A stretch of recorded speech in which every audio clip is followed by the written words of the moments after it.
Buenas tardes, jóvenes, ¿me escuchan?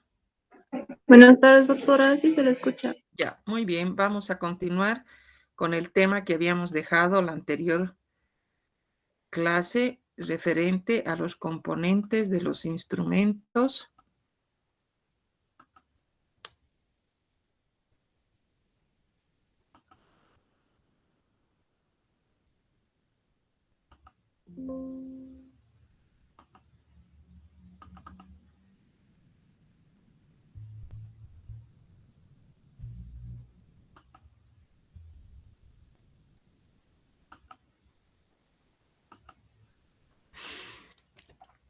Bien, la anterior clase nosotros habíamos visto algunas características de los componentes de los instrumentos que debíamos emplearlos en las regiones ultravioleta, visible y cercano infrarrojo, que eran las regiones generalmente empleadas, utilizadas para la aplicación de una serie de técnicas instrumentales donde habían como elemento, como componente fundamental la presencia de un instrumento. Ahora, estos instrumentos íbamos a describir dentro de lo que era cada uno de sus componentes, pero sin olvidar que estaban relacionados con tres fenómenos como eran la absorción, la emisión y el fenómeno de la fluorescencia. Habíamos visto también que los componentes de estos instrumentos para estos fenómenos eran componentes bastante parecidos, tenían muchas similitudes, pero no podíamos decir que eran componentes que eran los mismos, que eran iguales, sino que eran bastante parecidos. Y tenemos un esquema para representar los distintos componentes para un equipo cuyo principio sea la absorción, otro para que sea la emisión y finalmente teníamos cuando nos encontrábamos frente al fenómeno de la fluorescencia. Dentro de los componentes de los instrumentos, nosotros habíamos detectado 5 elementos fundamentales que eran las fuentes de radiación, los selectores de longitud de onda, los recipientes que contenían a la muestra, los detectores y finalmente los medidores. Cuando hablábamos de las fuentes de radiación, teníamos que mencionar que una fuente de radiación para ser considerada y para cumplir dicha función tenía que tener dos características fundamentales. En primer lugar, tenía que ser capaz de producir la suficiente potencia y esta potencia tenía que ser estable y constante. Una vez que nosotros garantizábamos eso, o a pesar de eso, en los nuevos equipos nosotros podíamos encontrar equipos construidos con, diríamos, instrumentos, se los denomina instrumentos de doble haz, donde tienen los elementos responsables de ir a anular cualquier tipo de alteración o cualquier tipo de podríamos mencionar alguna pequeña variación que pudiese presentarse, estaban ahí ya listos para corregir los equipos conocidos como espectrofotómetros de doble haz. Luego debíamos considerar a las fuentes de radiación y por las características que éstas tenían, podíamos considerar 3 tipos de fuentes de radiación. Por un lado, considerábamos a las fuentes de radiación continuas, luego a las fuentes de radiación de líneas y a los rayos láser. Y dentro de cada uno de estos grupos nosotros teníamos que describir las fuentes para cada región de interés dentro del análisis instrumental, que venían a ser el ultravioleta, el visible y el infrarrojo. Cuando hablábamos de aquellas fuentes continuas que se caracterizaban por emitir una o varias longitudes de onda, dentro un amplio rango de longitudes de onda, nosotros teníamos para el ultravioleta las lámparas de deuterio, las lámparas de arco, xenón y mercurio, teníamos también en la región de visible considerar aquellas lámparas fabricadas con filamento de tungsteno y para el infrarrojo nosotros podíamos considerar aquellos sólidos calentados aquellos sólidos inertes calentados a temperaturas que oscilaban entre 1500 y 2000 grados Kelvin. Si hablamos de las fuentes de líneas, entre las fuentes de líneas cuya característica fundamental va a ser emitir exclusivamente algunas longitudes de onda o referirnos a un número totalmente limitado, restringido de líneas espectrales. Para este tipo de fuentes contábamos con las lámparas de vapor de mercurio y de sodio, y las más comunes que nosotros estudiaremos posteriormente van a ser las lámparas de cátodo hueco y de descarga de electrodos. Finalmente, en determinadas circunstancias pueden ser utilizados como fuentes de radiación también los rayos láser, donde estos se van a caracterizar por tratarse de radiaciones que son muy intensas, son coherentes y cuyo principio va a ser la emisión estimulada de radiación. Toda característica o todo rayo láser debe tener características de monocromaticidad, de coherencia y deben deberse a la emisión en dirección definida. Eso en cuanto a las fuentes de radiación.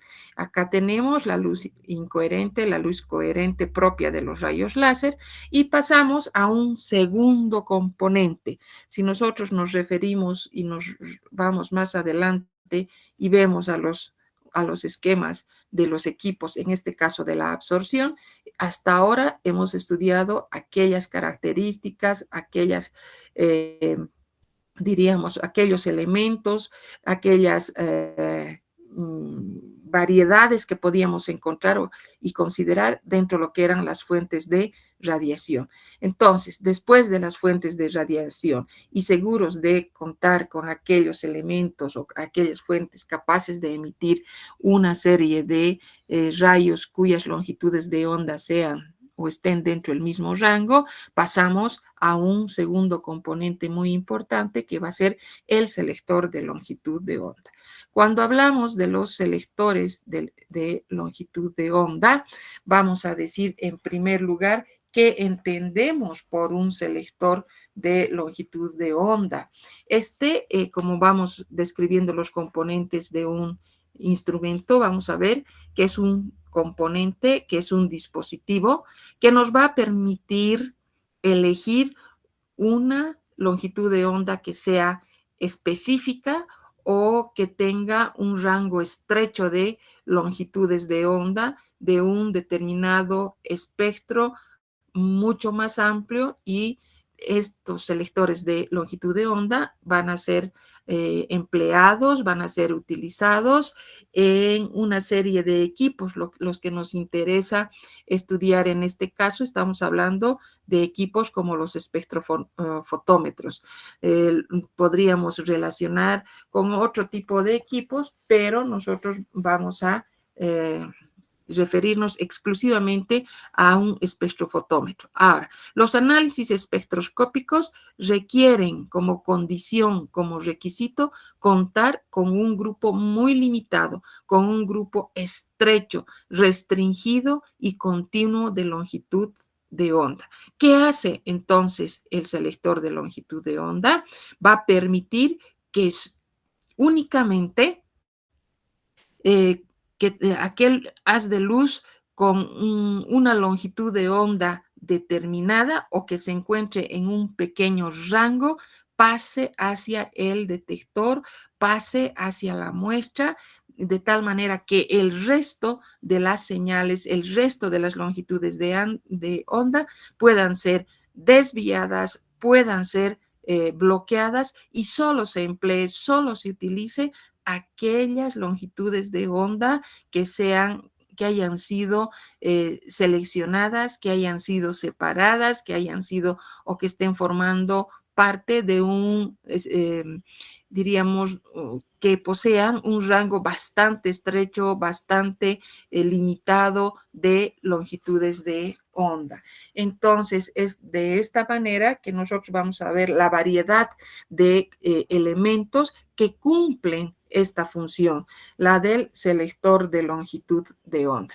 Y dentro de estos componentes, nosotros vamos a tomar en cuenta dos elementos fundamentales que que vamos a encontrar en los distintos instrumentos que usemos a diario. En primer lugar van a ser los filtros y en segundo lugar se van a encontrar o vamos a conocer a los monocromadores, que en esta oportunidad, que en el desarrollo de este tema los vamos a considerar como selectores de longitud de onda.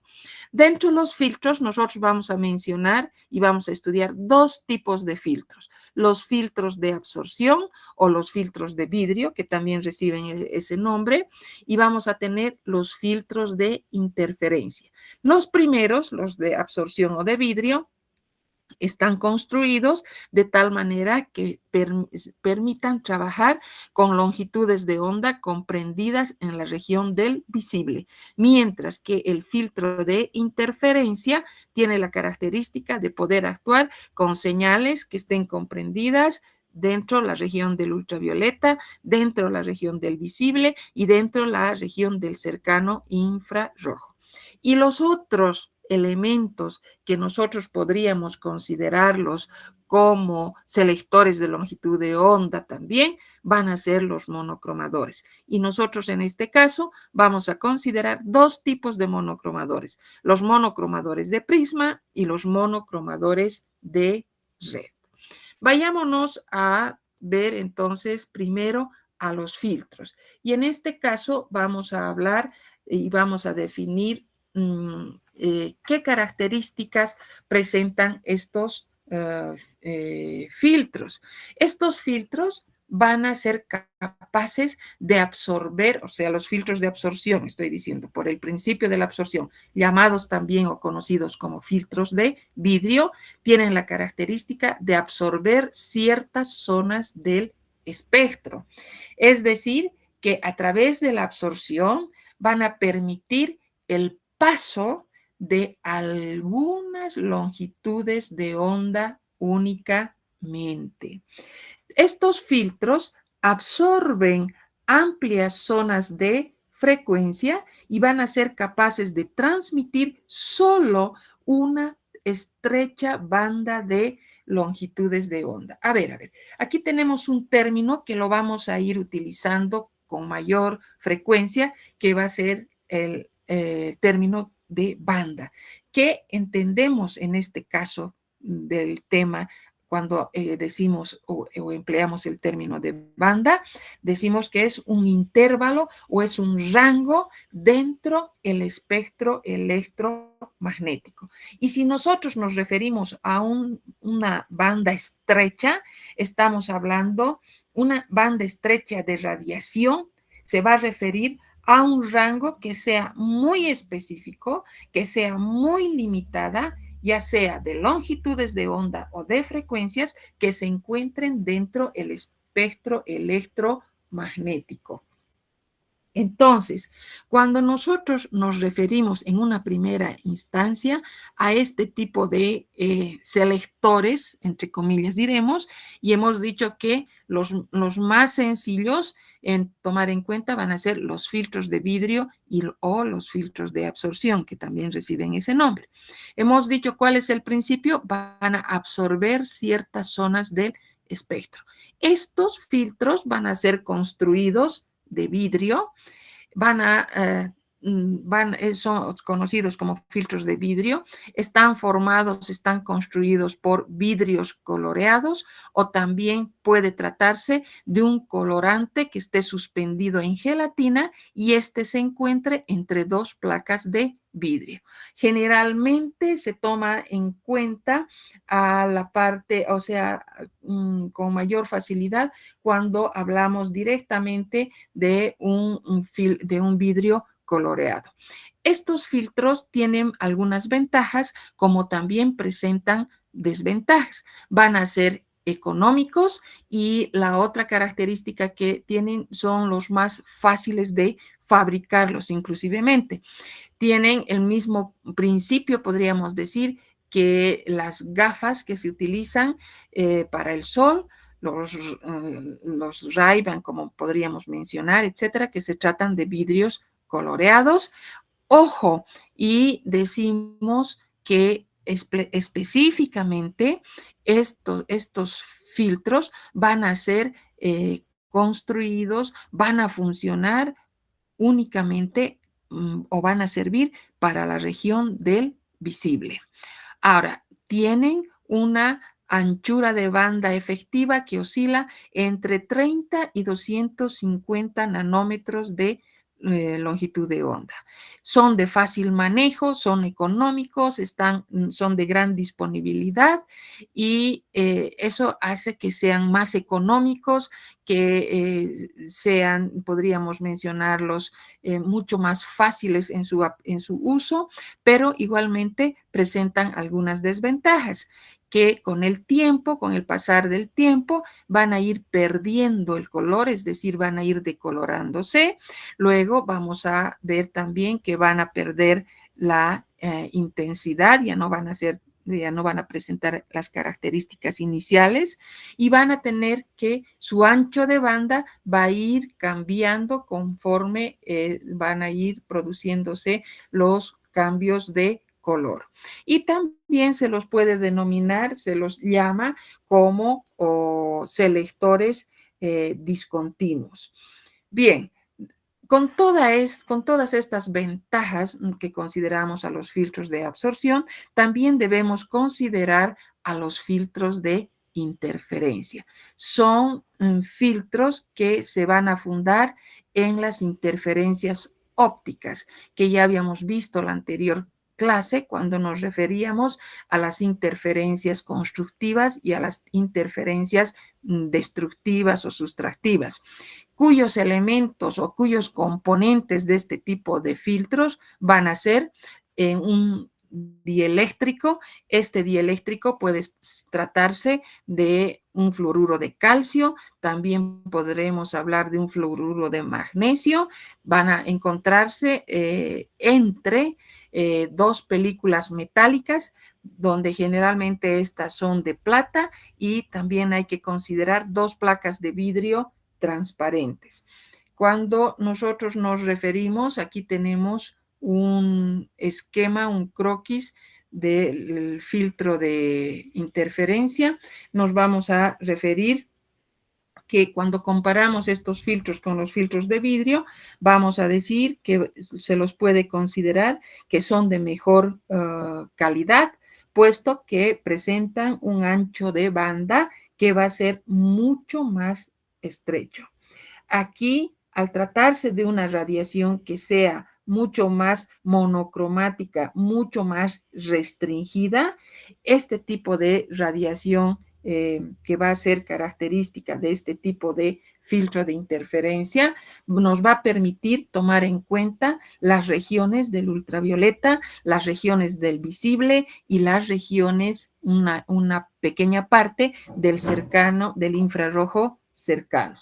Entonces, este filtro no es tan sencillo como en el caso anterior, donde hablábamos de un vidrio coloreado o de una gelatina con colorante, etcétera. Aquí ya hemos mencionado otros componentes y como podemos ver acá, en primer lugar, el elemento fundamental va a ser pues el dieléctrico. Este dieléctrico que se encuentra en la parte central, la parte blanca, esta capa de dieléctrico puede tratarse de un material, como hemos mencionado, puede ser el fluoruro de calcio, fluoruro de magnesio, que es la fluorita.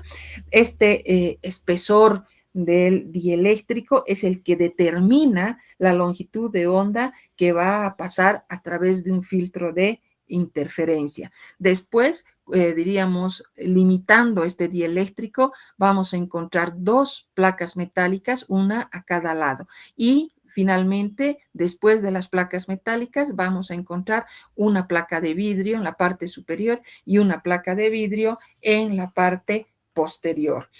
Entonces, cuando nos referimos a este filtro de interferencia, vamos a decir que se basa en dos tipos de interferencias ópticas y de esta manera nos van a permitir proporcionarnos o nos van a permitir contar con radiaciones bastante estrechas. Ahora, ¿cómo ocurre este proceso de separación? Muy diferente al filtro de vidrio, donde el principio era la absorción. En este caso, vamos a contar con un haz de luz que va a ser perpendicular, va a atravesar este filtro y vamos a ver que no va a pasar en su totalidad, no van a pasar los rayos totalmente, sino incide el haz y una pequeña fracción va a ser capaz de atravesar la primera capa metálica, es decir, va a lograr atravesar la primera capa metálica y el resto va a ser reflejado, como pueden ver en este diagrama a la derecha. La parte que ha logrado pasar la placa metálica va a sufrir una partición similar cuando incida en la segunda placa metálica que va a estar después o a continuación del dieléctrico. Es decir, si la parte que se ha reflejado de la segunda interacción que se ha producido es de la longitud de onda adecuada, se refleja ¿cómo podríamos decir? Desde la cara interior de la primera capa en fase con la luz incidente y como consecuencia vamos a tener que el haz va a llegar a reforzarse, esta longitud de onda va a ser reforzada, va a ser sumada, va a tener mayor intensidad porque es el resultado de la sumatoria de ambas, y mientras que el resto, lo que queda, la mayoría de las que han quedado, que se van a encontrar fuera de fase, solo recuerden que hemos tomado en cuenta, todas van a ser aquellas que tenían las características fundamentales y una de ellas era que deberían encontrarse en la misma fase y aquellas que no estuviesen en fase van a sufrir o van a tomarse, va a llevarse a cabo, se va a desarrollar una interferencia destructiva, de tal manera que solo van a lograr atravesar, solo van a ser seleccionadas aquellas que estuviesen en fase con una diferencia de fase de 0, con una diferencia de fase de 360, mientras las que estuviesen totalmente opuestas han sido destruidas, han sido anuladas en su totalidad. Estas, entre otras características que presenta el filtro de interferencia, es que son de mejor calidad, o sea, las separaciones que se logran van a ser mucho mejores que las obtenidas con el filtro de absorción o de vidrio. Hemos dicho que en el primer caso se presentan muchos cambios debido al transcurrir del tiempo, van a ir variando, van a disminuir la intensidad, van a ir cambiándose de color, como habíamos mencionado, mientras que aquí hay la posibilidad, diríamos, de contar con un ancho de banda mucho más restringido. Vamos a ver que va a ser más específico el momento de separar. Por eso decimos, se utiliza un ancho de banda que va a ser estrecho, que va a ser restringido. Otra de sus características es que con este filtro de interferencia podemos trabajar en las regiones del ultravioleta, podemos trabajar en las regiones del visible y también tomando en cuenta la región del cercano infrarrojo. El principio de separación, como hemos descrito, va a ser la interferencia, tanto la constructiva como la sustractiva. Ahora, origina radiaciones restringidas y una desventaja que podríamos considerar va a ser el aspecto económico, ya que por la estructura de este filtro, por los componentes que presenta este filtro, resulta ser un equipo más costoso porque tiene mayor dificultad, se tiene mayor dificultad en cada uno de los componentes que van a formar este.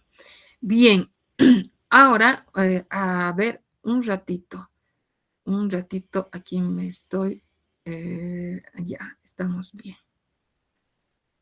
Bien, hemos hablado de entre los selectores de longitud de onda, para que recordemos, hemos hablado de los filtros. Acabamos de tomar en cuenta los dos filtros más comunes en utilizarlos, que van a ser los filtros de vidrio o de absorción, y también vamos a tener a los filtros de interferencia, cada uno con un principio diferente, pero los dos, como se dice, destinados a seleccionar, destinados a poder obtener, podríamos decir, separar, distinguir, diferenciar el paso de solo algunas longitudes de onda. Entonces, ya sea en el caso del filtro de vidrio a través del fenómeno de absorción o también por el fenómeno de la interferencia, como es en el filtro de interferencia, se nos permite el paso de solo algunas longitudes de onda. Antes de pasar con el segundo grupo de selectores de longitud de onda, quiero hacer énfasis en que hemos hablado del término banda. Hemos dicho que es un intervalo, hemos dicho que es un rango dentro de lo que es la espectroscopía dentro de lo que es el espectro electromagnético. Nos hemos referido a la característica, podríamos decir, de elegir, de seleccionar, de escoger una determinada longitud de onda o un rango estrecho, un rango restringido de longitudes de onda, a lo que denominamos un ancho de banda estrecho, ¿no es cierto? Entonces, dentro de este aspecto tenemos que tomar en cuenta un punto. Cuando ustedes revisen la literatura, generalmente, y estén hablando de los componentes de los instrumentos, idealmente se toma en cuenta que el selector de longitud de onda va a ser capaz de elegir, de seleccionar, de escoger, de separar una longitud de onda. Por eso se dice debe trabajar con un haz monocromático, pero en la práctica muy rara vez, podríamos decir nunca, casi se trabaja en estas condiciones. Lo que sí tomamos en cuenta y lo que ocurre normalmente en la práctica, como podemos decir, es contar con un ancho de banda totalmente estrecho, que sea restringido, que sea totalmente, diríamos, que permita seleccionar a un número de longitudes de onda que sea en la menor cantidad posible. Entonces, es por eso que nosotros mantenemos o trabajamos, empleamos el término de un ancho de banda restringido. Eso es lo que pasa en la realidad. Pero cuando ustedes hablen o revisen la literatura, necesariamente van a encontrar muchas veces cuando se les habla de un requerimiento para interactuar con el analito de un haz monocromático, que teóricamente yo consideraría un haz monocromático aquel haz que sea o que esté formado por una sola longitud de onda. Una vez que les he hecho esa aclaración, pasamos entonces ahora a hablar de los monocromadores. Y cuando hablamos de los monocromadores, ya vamos a referirnos a sistemas, a dispositivos, a elementos que sirven para lo mismo. Seleccionan la longitud de onda, escogen la longitud de onda, pero estos dispositivos combinan una serie de elementos que podrán ser, tendrán los agentes dispersantes, que podrán ser los prismas o podrán ser las redes, como vamos a ver más adelante, es decir, van a combinar un agente dispersor, como la red o como el prisma, con las rendijas. Y estas rendijas van a permitir, o sea, y unidos ambos, ¿no? El sistema dispersor con las rendijas van a dar lugar a una longitud de onda específica, es decir, van a seleccionar una longitud de onda específica. Bien, en el primer monocromador que vamos a estudiar ahora, que vamos a ver de qué manera o qué componentes tiene, vamos a tener al monocromador de prisma o de Bunsen.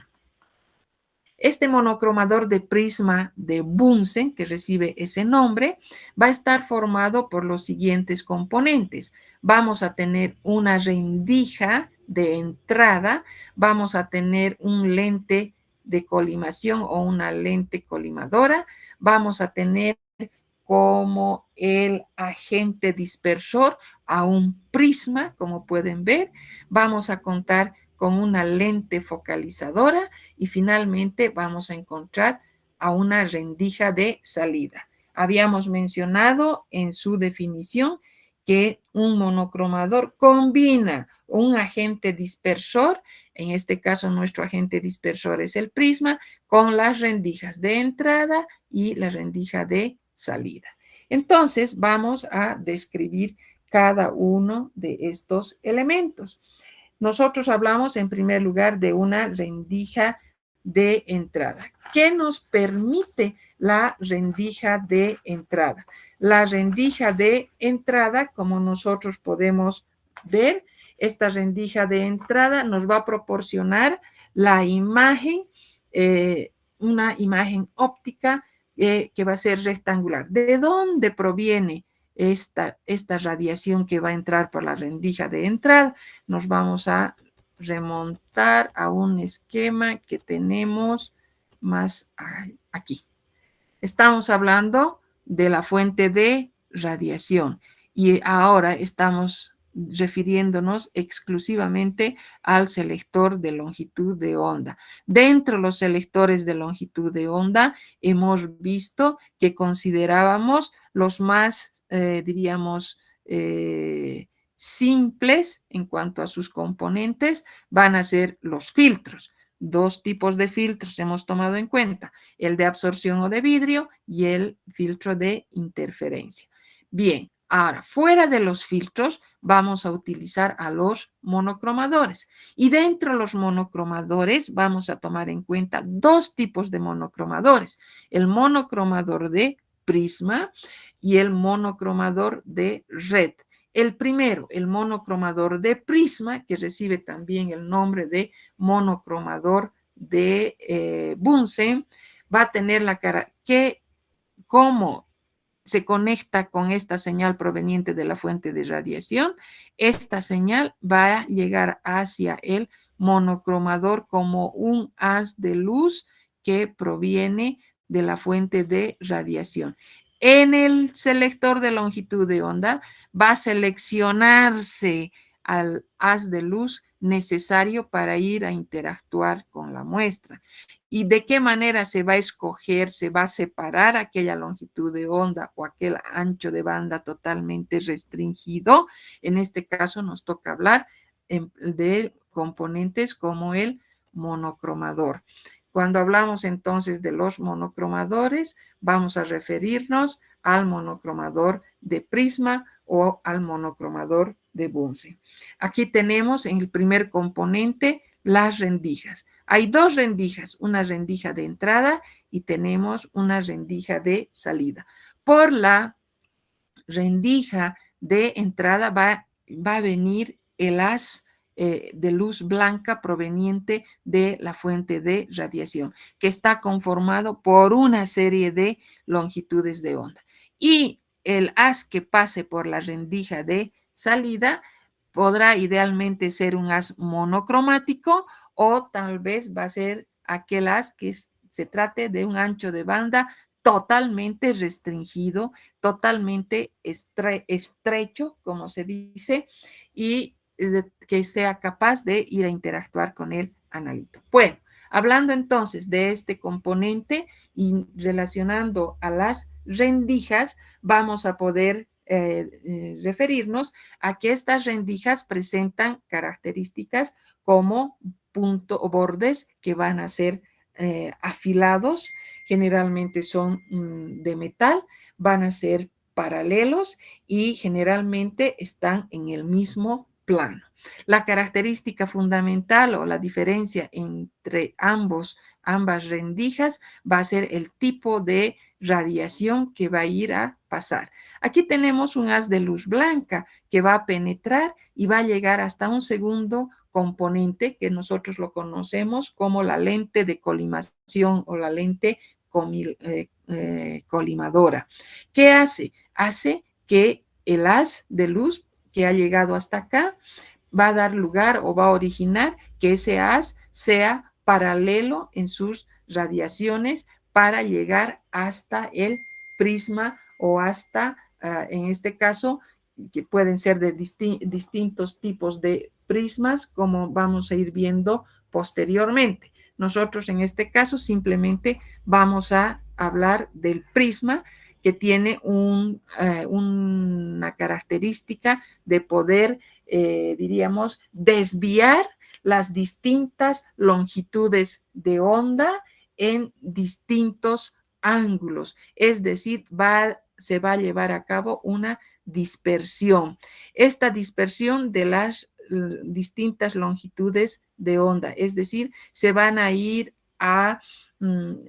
pasando por el prisma, se van a ir a desviar las distintas longitudes de onda, tomando en cuenta sus distintos o diferentes ángulos. Una vez que se han logrado desviar, estas nuevamente tienen que llegar, hay que pensar en una lente focalizadora que tiene la finalidad de formar nuevamente la imagen hacia inclinándose, ubicándose en la rendija de salida, y por lo tanto va a ser capaz de pasar, va a enfocarse hacia la superficie del plano focal. Esta rendija de salida que se encuentra en el plano focal va acá, se aísla la banda espectral, se aísla la longitud de onda deseada.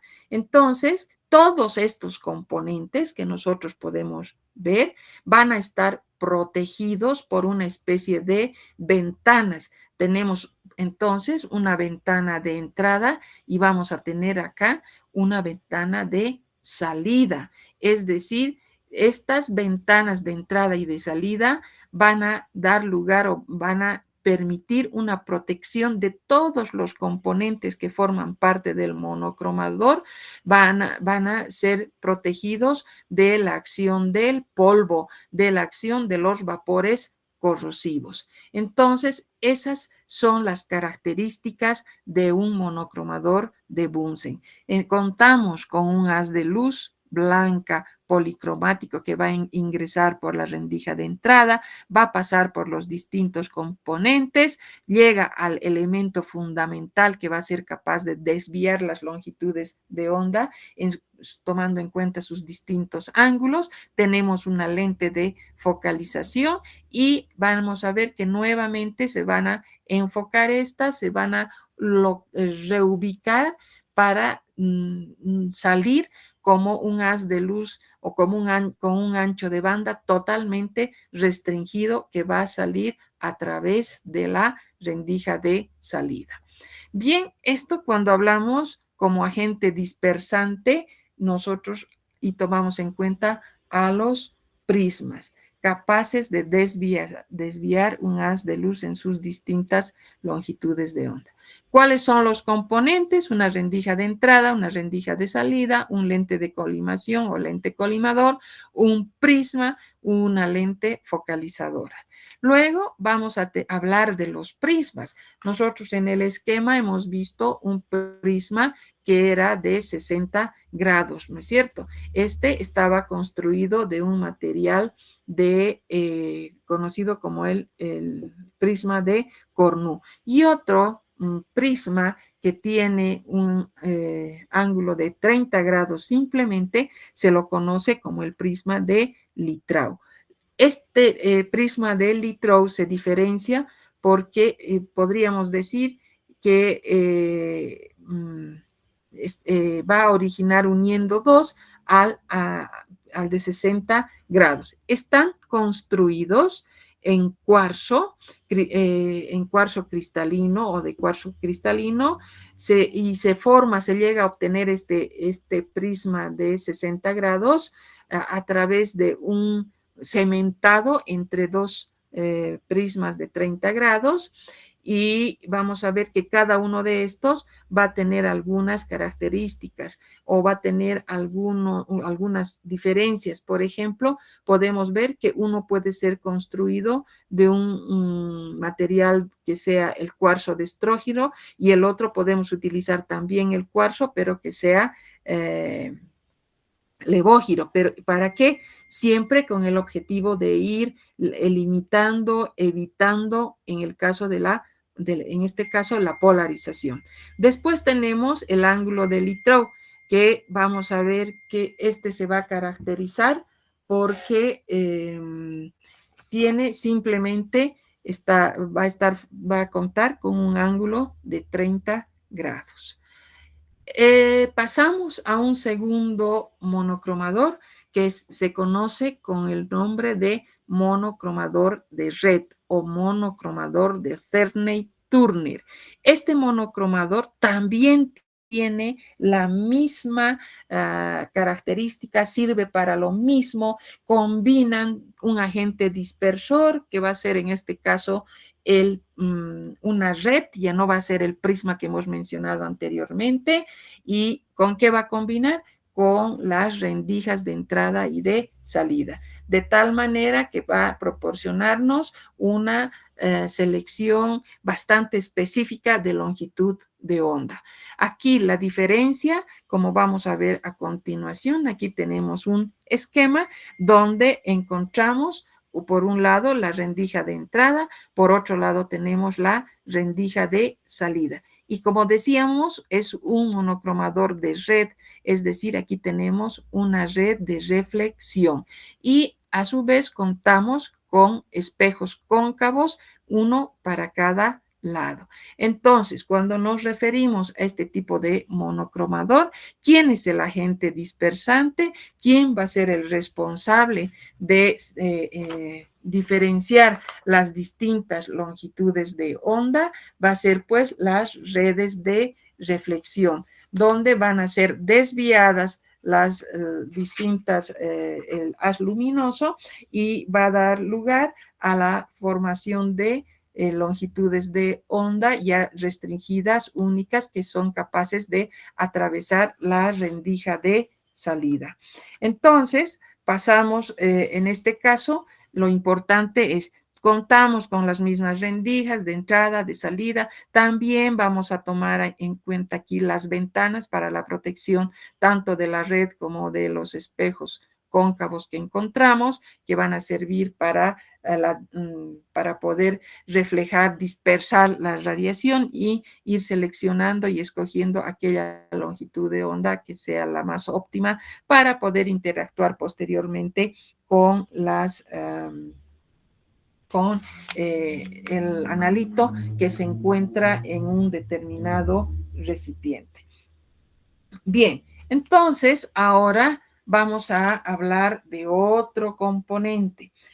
Antes quiero mencionar algo que nos estamos olvidando aquí cuando hablamos de los monocromadores y tomamos en cuenta los dos tipos de monocromadores. Tenemos que decir que primero, si nos referimos al caso de los filtros, tenemos que enumerar algunas ventajas y también tenemos que enumerar algunas, así como hay ventajas, tenemos que tomar en cuenta algunas desventajas. Ahora, en el caso de los filtros, hemos dicho que los primeros, los filtros de absorción, resultan ser los más fáciles, son los más económicos, pero presentan también desventajas, como hemos mencionado anteriormente. Y cuando nosotros hablamos de los monocromadores y sus ventajas y desventajas, los dos son, diríamos, sistemas, porque están formados por más de uno o dos elementos, cuya tarea, cuya misión va a ser llegar a seleccionar, tienen que ser capaces, podríamos decir, de permitir seleccionar una determinada longitud de onda en términos teóricos o contar con un ancho de banda totalmente restringido. Estos dos sistemas, como ser el monocromador de prisma y el de red, también tienen algunas ventajas y desventajas. Diríamos, el que resulta ser mucho más económico, donde las separaciones de las distintas longitudes de onda van a ser mucho más efectivas, porque logran dispersar linealmente la radiación. Podemos hablar que se tratan de los monocromadores de red de Ferney-Turner, como estos últimos que acabamos de mencionar. Cuando hablamos de los prismas, debemos recordar que las longitudes de onda más cortas van a ser aquellas que se van a dispersar en mayor grado que las largas. Y por eso tenemos que decir que son monocromadores más compactos, son monocromadores más caros, porque no los estamos descartando ni estamos haciendo que se use, diríamos, menos, o que esté en una disposición menor, no por la capacidad de poder separar las distintas longitudes de onda, sino por la facilidad con la que se pueda construir, con la que se pueda contar. Es mucho más, diríamos, fácil construir una red de reflexión que hablar de la construcción de los prismas. Eso no es imposible tampoco, pero el grado de complejidad para construir y trabajar con los prismas es mucho mayor, lleva un mayor tiempo, requiere mayor dedicación y por lo tanto un mayor, diríamos, efectos económicos, van a ser más caros. En cambio, hay una, diríamos, mayor facilidad, entre paréntesis, porque tampoco no es una cosa totalmente sencilla, pero que va a llevar menos tiempo que en el caso de los prismas, y obviamente vamos a tener un mejor grado de separación de las distintas longitudes de onda. Ahora vamos a decir también, pasamos a otro componente, que van a ser los recipientes para la muestra. Estos recipientes para la muestra reciben los nombres de celdas, o también pueden ser cubetas. Nos vamos a remontar al principio para que ustedes puedan ubicarse perfectamente donde estamos.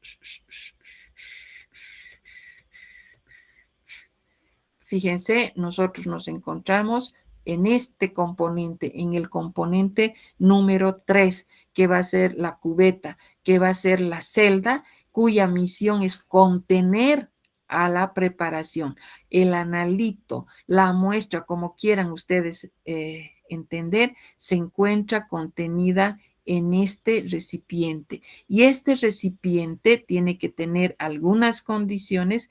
¿Por qué es importante? Porque en este interior de este recipiente se va a llevar a cabo la interacción de ¿qué? De esa radiación con esa determinada longitud de onda, y que va a interactuar acá en el interior. Cuando esté pasando la radiación, se va a llevar a cabo el fenómeno de absorción. Entonces, a partir de eso, nosotros vamos a hablar de las fuentes de, de los recipientes o para la muestra, o los contenedores de la muestra, que reciben el nombre de cubetas y celdas. ¿Cuál es la importancia que tienen estos recipientes? Los recipientes, como hemos mencionado, contienen a la muestra, contienen al analito.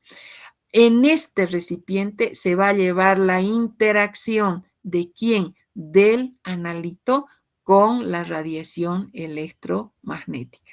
Por eso decimos la muestra interactúa, el analito interactúa con la radiación electromagnética. La muestra absorbe radiación electromagnética monocromática. Efectivamente, gracias a la presencia de los filtros o del selector de longitud de onda, mejor dicho, del monocromador, en una palabra, se va a lograr separar y contar con aquella longitud de onda que entre paréntesis la llamamos monocromática y que va al interactuar con el analito va a ser capaz de llevarse a cabo o producirse una absorción de radiación por parte del analito. Por lo tanto, el recipiente tiene que cumplir con ciertas condiciones. ¿Y cuáles van a ser esas condiciones que debe tener? En primer lugar, la primera condición es que estén fabricadas, que estén construidas con materiales transparentes a la radiación. No se olviden, anteriormente hemos hablado cuando se transmite la radiación, cuando estamos frente a un medio transparente. Si no es transparente, no va a poder atravesar. Entonces, una condición va a ser que estén construidas, que estén fabricadas con materiales que sean transparentes a la radiación. Entonces, si nosotros hablamos de las 3 regiones del espectro electromagnético donde se desarrollan las distintas técnicas instrumentales, tenemos nuevamente que tomar en cuenta la región del ultravioleta. Para la región del ultravioleta tenemos que tomar en cuenta un material transparente a la radiación ultravioleta que va a ser el cuarzo o el sílice fundido. Si estoy hablando de la región del visible, tendré que contar con un material que sea transparente a la luz de la región del visible. Por lo tanto, tendrán que ser vidrios silicatados. Si estoy hablando de la región del cercano infrarrojo, tendré que tomar en cuenta que en las cubetas tendrán que existir las sales de cloruro de sodio, de bromuro de potasio o de bromuro de sodio. Entonces, estos son los distintos modelos que ya en la clase práctica vamos a ir viendo, vamos a ir conociendo, donde tienen distintas formas, se presentan en distintos modelos. Acá tenemos igualmente otros modelitos y vamos a ver qué características deben presentar las cubetas. En primer lugar, son de diferentes capacidades. Unas serán más grandes que otras. Las paredes deben tener un espesor constante, deben tener un camino óptico constante. El material debe ser transparente a la radiación electromagnética. Tiene que presentarse, ser capaces de presentar el fenómeno de la reproducibilidad y el recorrido de la radiación electromagnética tendrá que ser constante. Hemos acá empleado un término bastante nuevo para ustedes, que va a ser el camino óptico. Decimos el camino óptico va a ser constante. ¿A qué llamamos camino óptico? Camino óptico lo definimos como el recorrido de la REM cuando interactúa con el analito. A ver, vayámonos un ratito. A ver, aquí hay las cubetas. Aquí tenemos más claramente, entonces nos quedamos aquí. Cuando la radiación, acuérdense, tiene que pasar por una cara transparente. Muchas veces estas que están frente a nosotros van a ser opacas, otras como en este caso no. En este caso, fíjense, van a ser estas frontales, son opacas estas caras y las caras van a ser estas laterales por donde va a pasar la radiación, necesariamente tienen que ser transparentes. Aquí tenemos la cara transparente, esta es una cara opaca. Entonces, cuando nosotros hablamos de la radiación va a atravesar por esta cara transparente y va a salir por la otra cara transparente. Más adelante vamos a ver con mayor facilidad, pero acá voy a explicarles lo que quiero que me entiendan. A ver, este va a ser nuestro recipiente. Este recipiente que contiene al analito va a tener que ser por lo menos transparentes estas caras, ¿sí? Por donde va a pasar la radiación proveniente del selector de longitud de onda, va a atravesar todo este camino, toda esta distancia, y va a salir por la otra cara transparente. Entonces, este recorrido que nos habla tiene que ser desde que entra por esta cara transparente hasta que sale por esta otra. En todo este camino, en todo este recorrido o a toda esta distancia o todo este espesor de la cubeta del recipiente se conoce con el nombre de camino óptico. Por una va a entrar el haz monocromático, en todo este recorrido se va a llevar a cabo la absorción y va a salir una señal procedente de esa interacción que se ha llevado a cabo y esta señal va a pasar al detector para, ya vemos qué cambio se va a ocurrir. Pero, ¿qué estamos hablando ahora? De las características de este componente que va a ser el recipiente. Y hemos dicho que deben tener ciertas características, ¿no es cierto? ¿Cómo ser? ¿Por qué son importantes?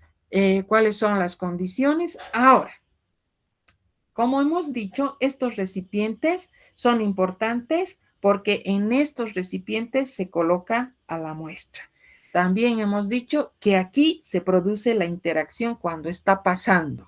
También hemos dicho que acá el analito va a ser capaz de absorber la radiación, si es que el principio va a ser la absorción y va a absorber entre paréntesis radiación monocromática.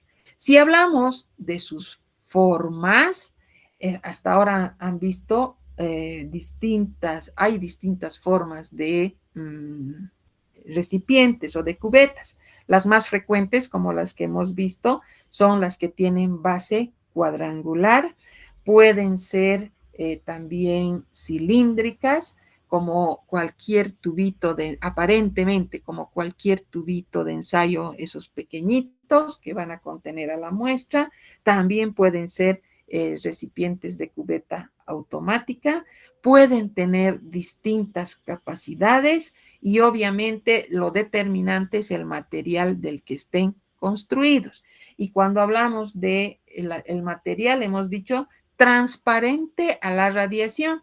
Por lo tanto, tendremos que decir, tendrá que ser transparente para el ultravioleta. Utilizaremos el material, el cuarzo, el sílice fundido. Hablaremos transparente al visible. Si estoy hablando, estoy refiriéndome a los vidrios silicatados. No es cualquier vidrio, sino tiene que ser vidrios silicatados. En última instancia se utilizará el plástico. Y si hablo de la región del cercano infrarrojo, estoy hablando de sales como el cloruro de sodio, que es el material más frecuente para el empleo en las ventanas de estas cubetas, el bromuro de sodio y el bromuro de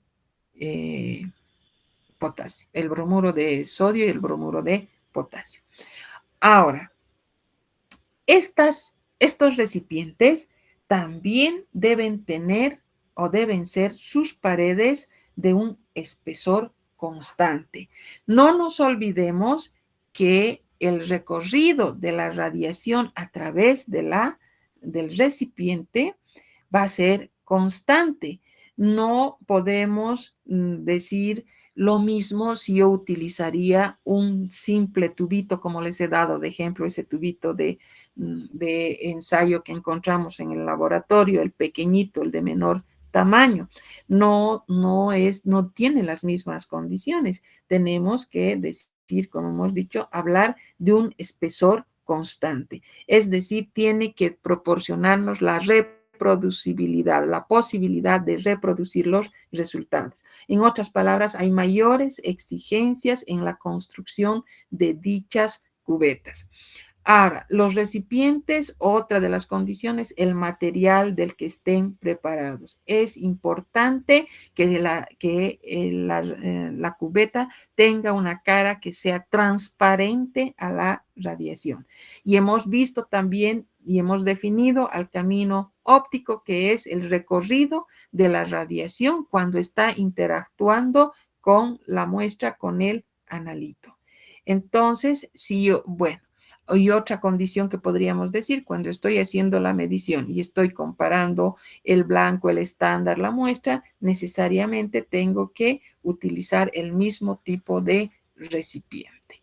Entonces, hemos visto los distintos modelos de las cubetas y lo que decíamos, diferentes capacidades, correcto. Paredes de espesor constante, también. Un camino óptico constante, también. Material transparente a la radiación electromagnética, también. Tener la capacidad de la reproducibilidad, correcto. El recorrido de la REM debe ser constante igualmente. Y hemos dicho que definimos como el camino óptico como el recorrido de la radiación cuando interactúa con el analito y toda esa distancia, todo ese espesor, toda esa medida que existe entre las dos caras internas de la cubeta que tenga base cuadrangular, por ejemplo, nosotros lo denominamos como camino óptico y lo expresamos en centímetros. Bien, ahora, estos recipientes que vamos a ir cambiando entre muestra y muestra, tenemos que tomar en cuenta algunos aspectos de limpieza, como también algunas formas distintas a las que hemos podido ver en el diagrama. Tenemos formas que pueden ser cilíndricas, pueden ser de base cuadrangular, pueden ser para cubetas automáticas, y cuando nos referimos a la limpieza, tenemos que decir que cuando nosotros manipulamos las cubetas, cuando agarramos, cuando cargamos, etcétera, etcétera, siempre debemos agarrar por las caras opacas y no por las caras transparentes. El hecho de agarrar por las caras transparentes con los dedos damos lugar a que hayan o se presenten las huellas de los dedos, manchas de grasa, etcétera, etcétera. Bueno, después de lavarlas, después de limpiar a las cubetas, que normalmente es con agua destilada y nada más, no deben ser colocadas en la estufa, no se debe utilizar el dicromato de potasio, no se debe utilizar cualquier material que pueda, diríamos, afectar a las paredes de la cubeta. Generalmente, bajo algunas circunstancias, se utilizan otras sustancias como el metanol o como el ácido nítrico, ojo, en determinadas circunstancias, pero con la condición de que sean grado espectrofotométrico, es decir, que hayan sido preparadas exclusivamente para limpiar este tipo de materiales, este tipo de cubetas. Bien, ahora vamos a pasar a otro componente. Nos vamos entonces a la primera parte para tener y no perder el hilo, y vamos a hablar, aquí estamos, de el siguiente componente que va a ser el detector. ¿Qué características tendrá que tener el detector para considerarlo un buen detector? Un detector va a ser, o cómo lo voy a definir, perdón, me estoy pasando ahora.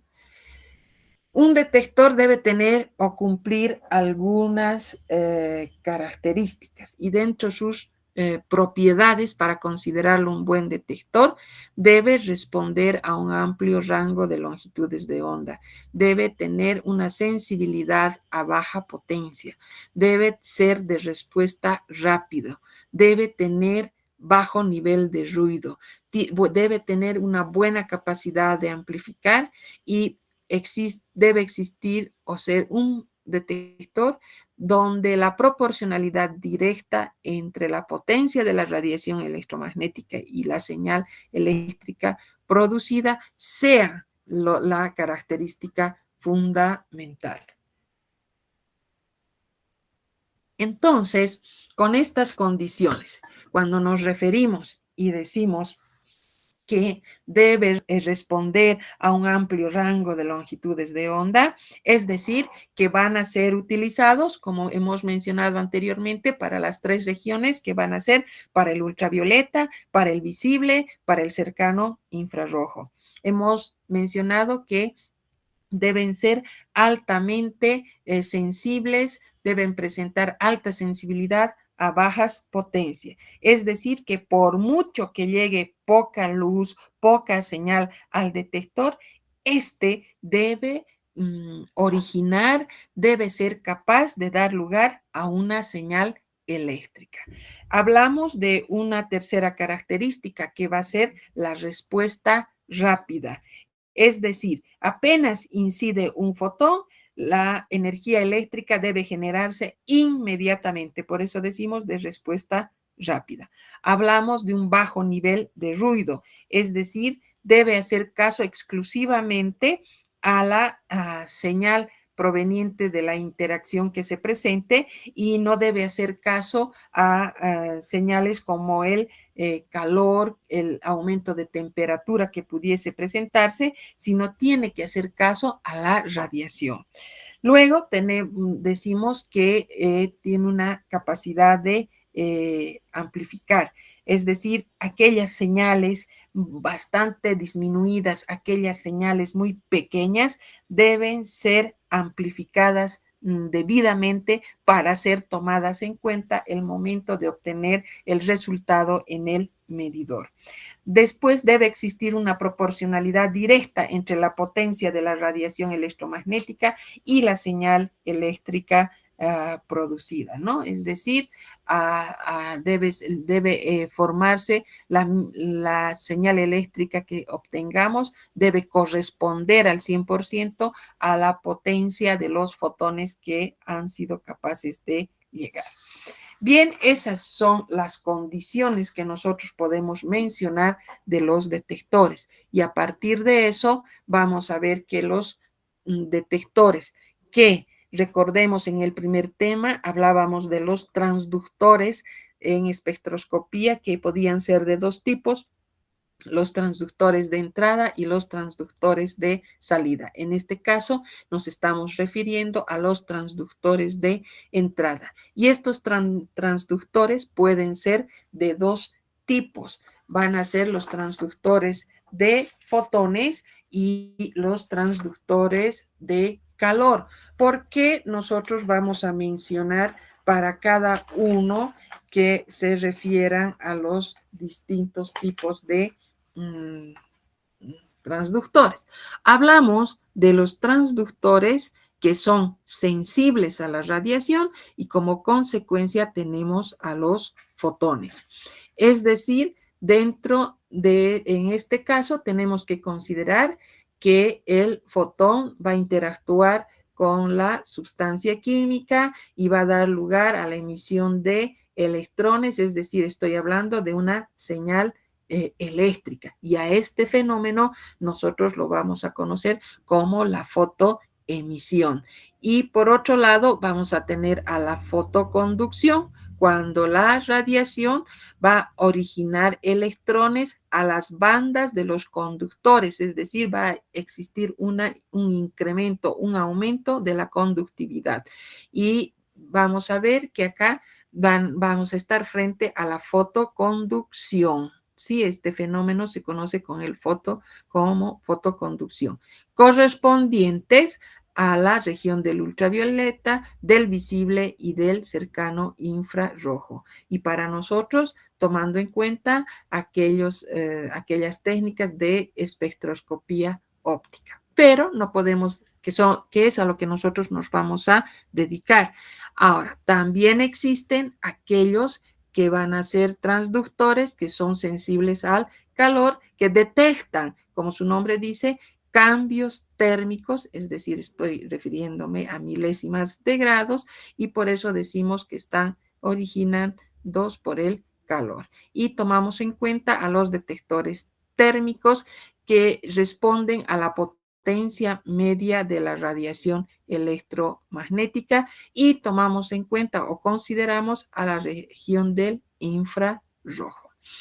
Bien, entonces, dentro de esto, dentro de lo que a nosotros nos toca ver y después de haber visto las condiciones que debe cumplir un buen detector, nosotros nos vamos a referir en un primer en una primera instancia a lo que va a ser la célula fotovoltaica. La célula fotovoltaica se caracteriza porque va a ser una especie de una cajita plástica donde vamos a encontrar acá una cajita en cuyo interior vamos a encontrar en primer lugar un electrodo plano que va a estar formado ya sea por el fierro, también puede ser el cobre. Vamos a tener la capa intermedia que va a ser que va a estar construida en base al selenio. Vamos a tener por encima una placa delgada, como ustedes pueden ver. Esta capa delgada va a estar formada por, puede ser la plata o puede ser el oro y recibe el nombre de electrodo colector. En primer lugar, que tenemos esos componentes, tenemos finalmente una placa de vidrio externamente y vamos a ver que llega el haz de luz, la señal luminosa, se van a romper los enlaces covalentes en dos componentes que van a ser por un lado los electrones y por otro lado los huecos. Entonces, los electrones que han logrado ser liberados van a migrar por un circuito externo para poder interactuar con los huecos que habíamos mencionado, generándose de esta manera bastante simple la corriente eléctrica. Este ejemplo de célula fotovoltaica podríamos decir que es bastante antigua y que se la utiliza más, diríamos, como una representación del principio de un detector. Este tiene, si bien podríamos decir que va a formar parte o va a ser empleado en algunos equipos portátiles, si vale el término, pero ya podríamos mencionar que es más histórico, ¿no es cierto? Es robusto, será barato, no requiere una fuente externa. Hemos dicho que el problema que presenta va a ser la fatiga, no es sensible a niveles bajos, como hemos mencionado en las condiciones de un buen detector. Y bueno, para algún tipo de análisis de rutina como alguna alternativa en artefactos portátiles, podríamos considerar a esta célula fotovoltaica o célula capa barrera.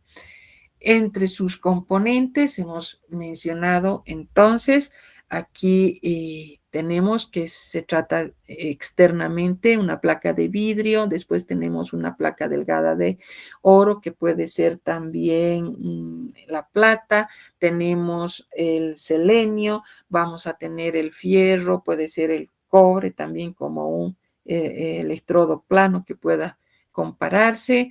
Sabemos que presenta ventajas y desventajas, robusto, barato, no requiere fuente externa. La fatiga es una de sus desventajas, únicamente empleado para la región del visible. Se alcanza una sensibilidad máxima de 550 nanómetros y a niveles bajos ya no va a ser sensible, por tanto las señales bajas en potencia ya no van a poder ser tomadas en cuenta por este tipo de detector. Pasamos a un segundo detector. Este detector se conoce con el nombre de fototubo. Este fototubo tiene el principio, podríamos mencionar, de lo que conocíamos como el efecto fotoeléctrico. Tiene dos componentes importantes. Dentro de estos componentes importantes vamos a tener el cátodo y vamos a tener el ánodo, como pueden ustedes observar. Esta es una superficie fotoemisiva que está recubierta de distintos materiales y fotoemisivos, desde luego. Vamos a ver que acá va a llegar, aquí, bueno, este es el cátodo, esta superficie medio cóncava, curva, como podemos ver. Aquí vamos a tener el filamento anódico como un alambrito Esta va a ser una ampolla de vidrio al vacío. Vamos a ver que además puede estar construida de cuarzo y muy similar a los foquitos que ustedes pueden encontrar alguna vez en las motos. Entonces, ¿qué ocurre? Viene un haz de fotones, va a agarrar y va a incidir en esta cavidad recubierta por un material fotoemisivo. Aquí los electrones en una primera instancia se van a remover, se van a agitar y van a migrar inmediatamente hacia el filamento anódico, generándose de esta manera la energía eléctrica. Entonces, acá ese es el principio nosotros del fototubo de dar lugar o originar la corriente eléctrica. Tiene una fuente de alimentación externa, es necesario establecer las diferencias de potencial entre los dos electrodos que debe ser de 90 voltios. Este fototubo, como pueden ver acá, una fotografía ya, como una ampollita cerrada al vacío, ya hemos dicho, presenta los siguientes componentes: una ampolla al vacío, un cátodo, que es una superficie fotoemisora, tenemos un ánodo y a partir de estos componentes vamos a generar la energía eléctrica.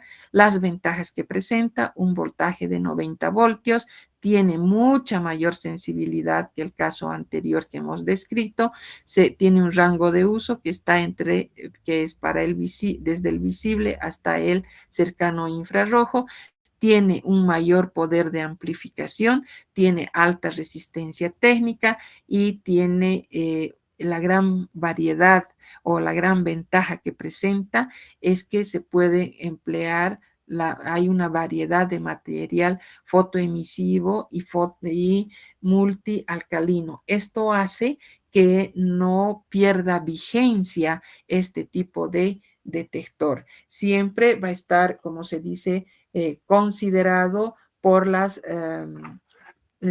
posibilidades de que continuamente se van a poder ir cambiando las superficies fotoemisivas y se utilizan materiales multialcalinos que pueden ser combinaciones de potasio, cesio, antimonio, sodio, potasio, antimonio, plata, puede ser el cesio, puede ser el galio, el indio, y así generalmente van a ir modificándose estas combinaciones de materiales multialcalinos que cada vez mejoran el efecto fotoemisivo de esta superficie cóncava, podríamos mencionar en el caso del fototubo, pero presenta una gran desventaja que es la corriente oscura por el calentamiento.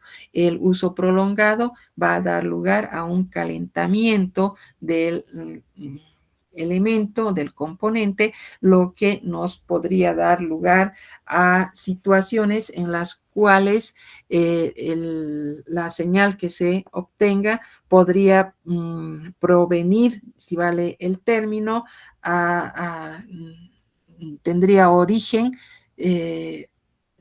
al calentamiento y esa es su corriente oscura que nosotros podemos mencionar y no así a la energía que podría estar produciéndose y teóricamente nosotros esperamos seguros de que podría ser ese el resultado de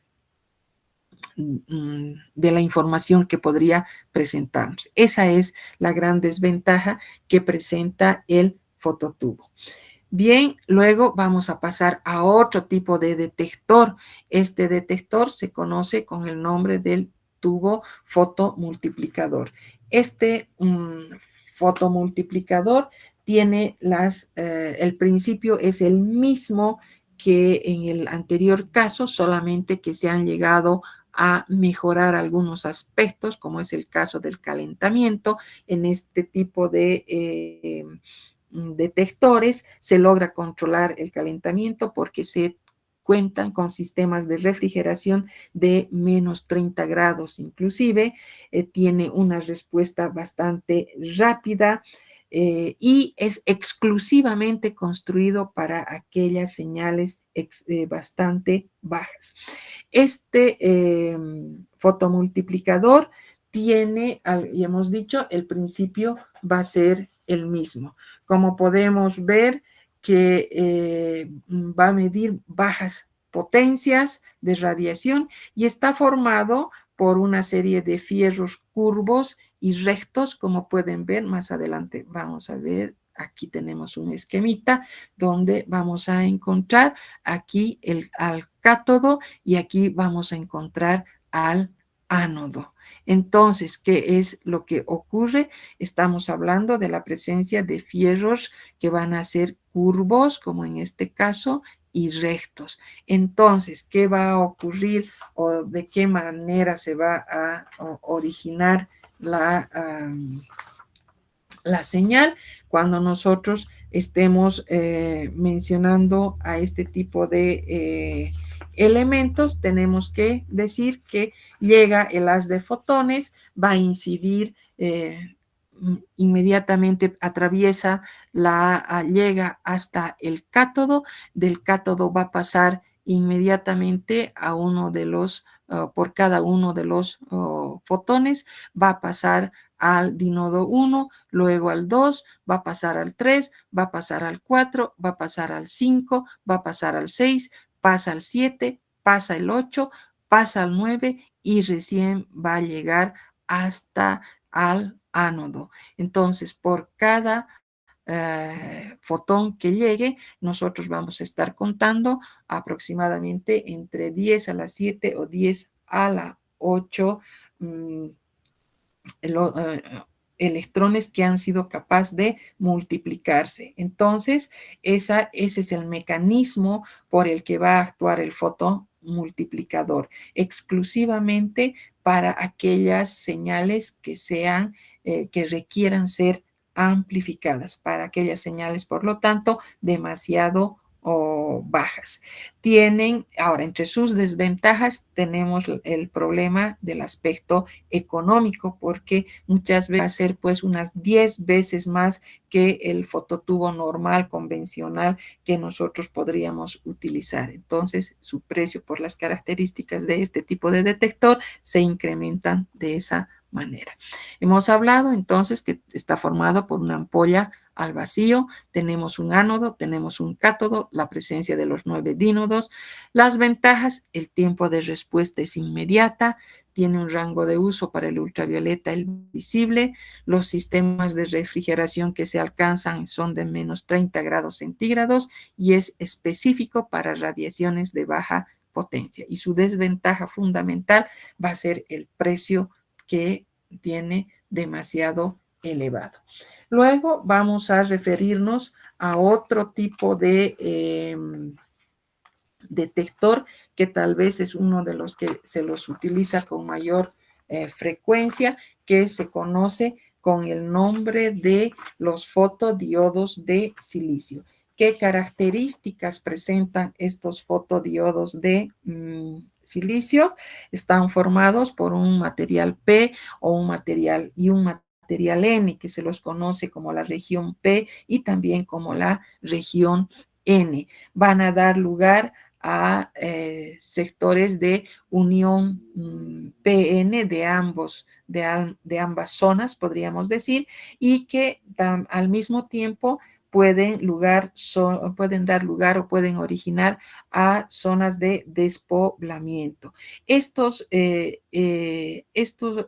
Este tipo de detector, al estar formado por estas uniones PN que son polarizadas, inversamente montadas en un chip de silicio.